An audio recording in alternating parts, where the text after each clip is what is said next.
Hello engineers, in this video we will examine how we can use Terraform provider for Azure DevOps in order to use infrastructure as code for our Azure DevOps organization. If you enjoy my content, make sure you subscribe on my channel.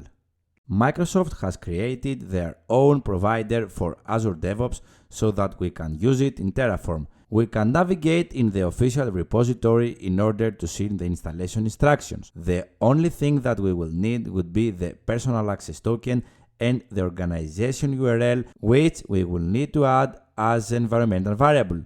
So in order to getting started, we should go in Azure DevOps and under our usage, we should press the personal access tokens.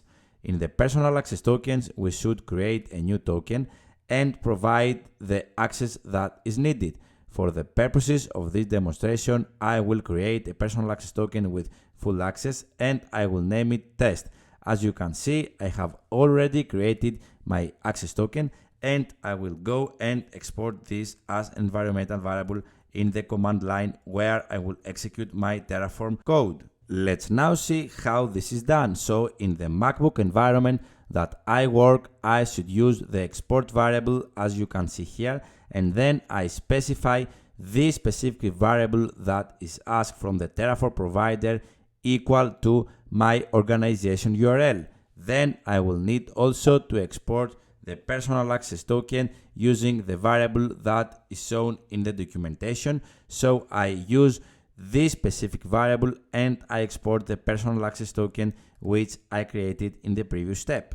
After setting my variables, I will go in the official documentation and I will get the user example of the Terraform provider. So I will open my Visual Studio Code and then I will start using our Terraform code. We have the Terraform provider initialization, which asks for the latest version that is newest from the 0.1 version, and then we will need to create our Terraform resources in order to deploy our infrastructure as code. So the first thing that we will see is that we are creating an Azure DevOps project and we give it a name, the name which we will see in the Azure DevOps portal.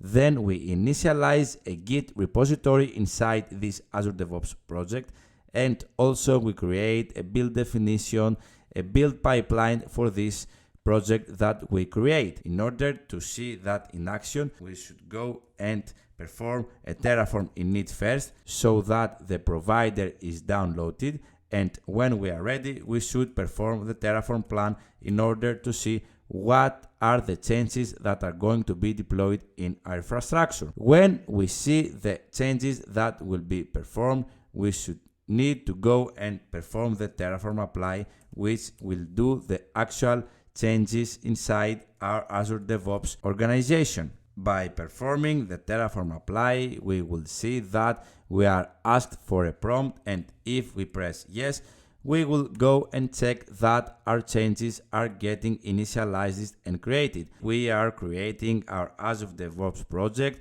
which we will now see in the Azure portal when this installation finishes. So by navigating back in the Azure portal, we should go in our organization and navigate inside our project.